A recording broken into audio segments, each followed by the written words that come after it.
سورہ بنی اسرائیل کے سٹارٹ میں اللہ تعالیٰ فرماتا ہے اعوذ باللہ من الشیطان الرجیم بسم اللہ الرحمن الرحیم سبحان الذی اسری بعبدہ لیلا من المسجد الحرام الی المسجد الاقصی الذی بارکنا حولہ لنوریہ من آیاتنا. پاک ہے وہ ذات جو راتوں رات اپنے بندے کو لے گئی مسجد حرام سے ایک دور کی مسجد یعنی ایلیا میں بیت المقدس کی طرف. مسجد اقصی تو حضرت عمر کے زمانے میں وہاں بنی ہے، یہاں اقصی سے مراد ہے دور کی مسجد. نبی علیہ السلام کے زمانے میں بخاری مسلم میں آتا ہے اسے بیت المقدس مسجد ایلیا کہا جاتا تھا، یروشلم میں ہے جو. سیر کروائی. الذی بارکنا حولہ، وہ جگہ ہے جہاں کے ارد گرد کے ماحول کو اللہ نے بابرکت بنایا ہے. وہ کیا بابرکت ہے؟ 4000 نبیوں کی قبریں ہیں وہاں پہ. لِنُرِيَهُ مِنْ آیَاتِنَا، تاکہ اللہ تعالیٰ اپنی قدرت کی بڑی بڑی نشانیاں اپنے محبوب کو دکھائے صلی اللہ علیہ وآلہ وسلم. اِنَّهُ هُوَ السَّمِيعُ الْبَصِيرُ، بے شک اللہ تعالیٰ سننے والا دیکھنے والا ہے. یہ جو قدرت کی بڑی بڑی نشانیاں دکھائی ہیں نا، ان میں سے ایک نشانی راستے میں یہ بھی دکھائے گی الاسراء والمعراج میں. الاسراء آپ کا رات کا زمینی سفر ہے اور المعراج آپ کا آسمانوں کا سفر ہے جو یروشلم سے آسمانوں کی طرف ہوا. میں نے ڈیٹیل کے ساتھ اس کے اوپر 3 لیکچر ریکارڈ کروا دیے ہیں. مسئلہ نمبر 126 A B C، جسے شوق ہو وہ دیکھے. میری زندگی کے بہترین تحقیقی لیکچرز میں سے ہیں. آپ کو واقعہ معراج پہ اتنی تحقیق کسی کتاب میں نہیں ملے گی. اللہ کے فضل سے میں نے جتنی اس میں محنت کی ہے الحمدللہ. اس میں نے یہ حدیث بیان کی تھی سنن نسائی 451. انس ابن مالک سے بھی ہے، سیدنا شداد ابن اوس سے بھی. انس ابن مالک کہتے ہیں کہ نبی علیہ السلام نے فرمایا میرے پاس ایک جانور لایا گیا براق، جو گدھے سے بڑا اور خچر سے چھوٹا تھا. اس کا قدم وہاں پڑتا تھا جہاں اس کی نگاہ پڑتی تھی. اتنی یعنی سپیڈ میں وہ چلنے والا اڑنے والا جانور تھا. میں جبرائیل علیہ السلام کے ساتھ اس پر سوار ہو گیا. میں کچھ چلا تھا تو جبرائیل علیہ السلام نے عرض کی اے اللہ کے نبی اتریے اور یہاں پر نماز پڑھیے. میں اترا اور میں نے وہاں پر نماز پڑھی. یعنی نبی علیہ السلام کو نمازیں تو معراج میں ملی ہیں، لیکن اس سے پہلے بھی آپ نفلی نماز تو پڑھتے تھے. 2 رکعت آپ نے پڑھی. پھر جبرائیل علیہ السلام نے عرض کیا اللہ کے محبوب صلی اللہ علیہ وآلہ وسلم، آپ جانتے ہیں میں نے آپ کو جو نماز پڑھائی ہے یہ جگہ کون سی ہے؟ پھر خود ہی فرمانے لگے، عرض کرنے لگے اے اللہ کے محبوب یہ طیبہ ہے، مدینہ شریف، جو ان قریب آپ کی ہجرت گاہ بنے گا. یعنی ہجرت سے پہلے واقعہ معراج ہوا ہے. نبی اسلام کو پہلے اللہ نے دکھا دیا کہ آپ نے الٹیمیٹلی یہاں پہ آنا ہے. پھر نبی اسلام کہتے ہیں ہم دوبارہ براق پہ سوار ہوئے. پھر تھوڑی دور جا کے مجھے جبرائیل نے کہا اتریے اور یہاں پہ بھی نماز پڑھیے.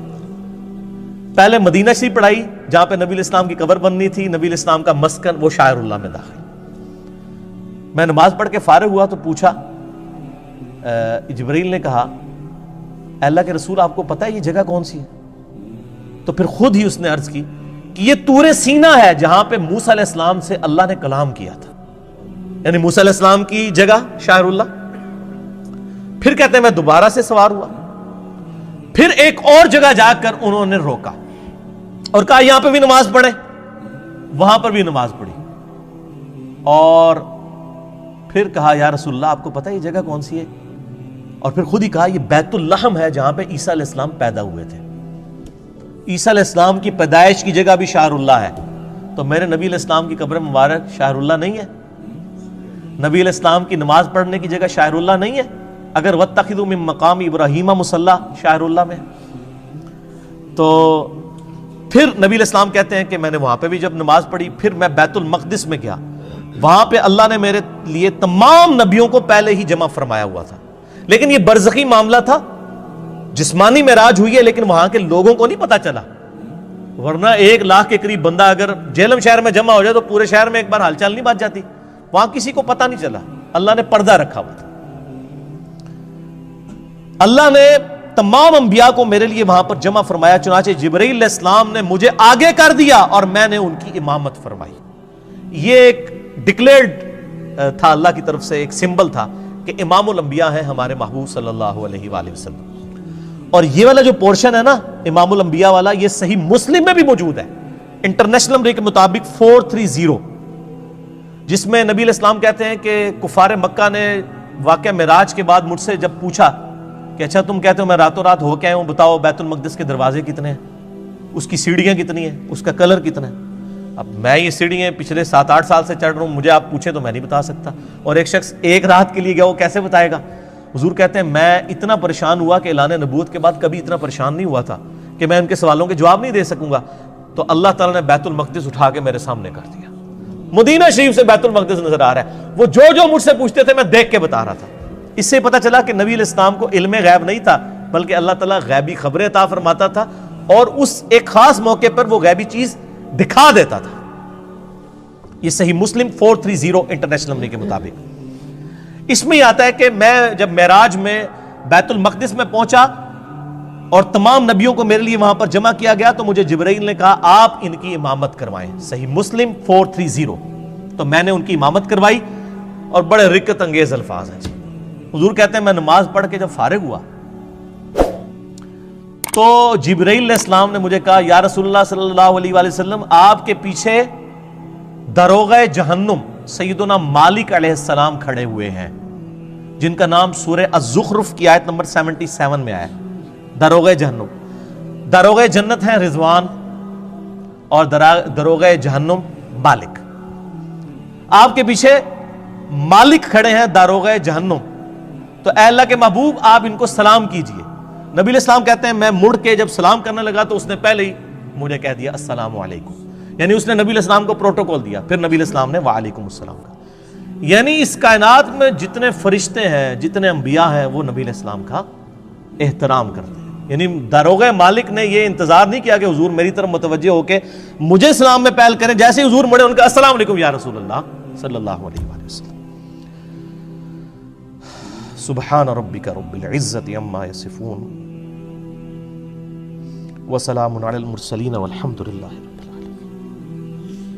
صلوا علی الحبیب اللہم صلی علی محمد وعلی آل محمد کما صلیت علی ابراہیم وعلی آل ابراہیم انک حمید مجید. اللہم بارک علی محمد وعلی آل محمد کما بارکت علی ابراہیم وعلی آل ابراہیم انک حمید مجید. اچھا, یہ حکمت کیا تھی نبیوں کو وہاں جمع کرنے میں؟ یہ بھی ٹروتھ میں ریویل معراج والے لیکچر میں نے کیا, میں آج بھی کر دیتا ہوں. سورہ آل عمران کی آیت نمبر ہے 81. اعوذ باللہ من الشیطان الرجیم, بسم اللہ الرحمن الرحیم. وَإِذْ أَخَذَ اللَّهُ مِيثَاقَ النَّبِيِّينَ, اور وہ وقت یاد کرو جب اللہ نے تمام نبیوں سے, ان کی روحوں سے یہ عہد لیا تھا. لَمَا آتَيْتُكُمْ مِنْ كِتَابٍ وَحِكْمَةٍ, جب میں تمہیں کتاب اور حکمت دے کر بھیجوں. ثُمَّ جَاءَكُمْ رَسُولٌ مُصَدِّقٌ لِمَا مَعَكُمْ, اور تم پیغمبر ہو اور تمہاری پیغمبری کے دوران کوئی اور رسول آ جائے جو تمہاری تصدیق کرے. لَتُؤْمِنُنَّ بِهِ وَلَتَنْصُرُنَّ, تو تم پر یہ لازم ہے کہ تم نے اس کی بھی تصدیق کرنی ہے اور اس کی مدد بھی کرنی ہے. جیسا کہ حضرت یحییٰ علیہ السلام نے حضرت عیسیٰ علیہ السلام کی تصدیق کر دی, دونوں ایک زمانے میں.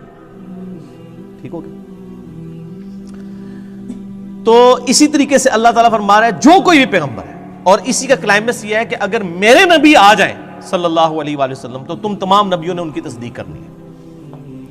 اب بڑے سخت الفاظ ہیں. قال اقررتم, اے نبیوں کیا اقرار کرتے ہو, واخذتم علی ذالکم اسری, اور اس پہ میرا یہ بھاری ذمہ اٹھاتے ہو کہ جب نبی علیہ السلام تمہاری زندگی میں آ جائیں تو تم نے ان کی مدد بھی کرنی ہے اور ان پہ ایمان بھی لانا ہے. اللہ اکبر. قالوا اقررنا, تمام نبیوں نے کہا ہم اقرار کرتے ہیں. قال فاشهدوا وانا معكم من الشاہدین, تو پھر کہا کہ دیکھو میں بھی تمہارے ساتھ گواہوں میں شامل ہوں, ایک دوسرے پر گواہ ہو جاؤ کہ جب نبی علیہ السلام آئے تو تم تمام نبیوں نے ان کی تصدیق بھی کرنی, ان کی مدد بھی کرنی. ابھی یہاں پہ بات ختم نہیں ہوئی, آگے فتویٰ بھی آ رہا ہے بڑا گاڑا. فمن تولى بعد ذلك, اگر تم نبیوں میں سے بھی کوئی پھر گیا نا کہ اس نے میرے نبی علیہ السلام پر ایمان نہ لایا, ان کی زندگی میں اگر وہ آ گئے, فاولئک هم الفاسقون, تو ایسا پیغمبر بھی پھر فاسق ہوگا. والعیاذ باللہ تعالی. یہ انبلیویبل بات ہے. یہ بھاری ذمہ جو اٹھوایا تھا اس کی پریکٹیکل اپلیکیشن وہ بنی واقعہ معراج, صحیح مسلم 430, کہ تمام نبیوں کو جمع کیا گیا, تمام نے نبی علیہ السلام کی تصدیق کر دی, کیونکہ پریکٹیکلی تو ایسا نہیں ہوا تھا, آپ کے باتوں کے پیغمبر نہیں آنا. تو وہ اللہ تعالیٰ نے ایک اسپیشل ایک مجلس کا انعقاد کیا. اچھا, یہ جو آیا لِنُرِيَهُ مِنْ آیَاتِنَا, انہی آیات میں سے ایک اور آیت اللہ نے دکھائی. صحیح مسلم میں 2 حدیثیں ہیں انٹرنیشنل نمبر کے مطابق 6157 اور 6158, کہ نبی علیہ السلام فرماتے ہیں واقعہ معراج کے دوران میں جب بیت المقدس کی طرف جا رہا تھا، سرخ ٹیلے کے پاس میں نے موسیٰ علیہ السلام کو دیکھا اپنی قبر میں، ہوا قائم یصلی فی قبری، وہ اپنی قبر میں کھڑے ہو کر نماز پڑھ رہے تھے۔ یہ صحیح مسلم 6157 اور 6158۔ تو موسیٰ علیہ السلام کو اپنی قبر میں نماز پڑھتے ہوئے نبی علیہ السلام نے اس واقعہ معراج میں دیکھا۔ باقی یہ انتہائی انٹرسٹنگ چیز ہے، واقعہ معراج پہ آپ جتنی بھی کتابیں پڑھیں آپ کو زیادہ تر کہانیاں ملیں گی۔ میں نے محنت کر کے ہفتوں لگا کے آلموسٹ 4-5 گھنٹے کی یہ 3 نشستوں میں ریکارڈنگ کروائی ہے، مسئلہ نمبر 126 ABC۔ آپ کا دل خوش ہو جائے گا۔ واقعہ معراج پہ آپ کو اس کے بعد کوئی کتاب اور آپ سینکڑوں لیکچرز بھی سنیں، وہ چیزیں نہیں ملیں گی انشاءاللہ جو میں نے اس میں ریکارڈ کروا دی ہیں، وہ ضرور دیکھیے۔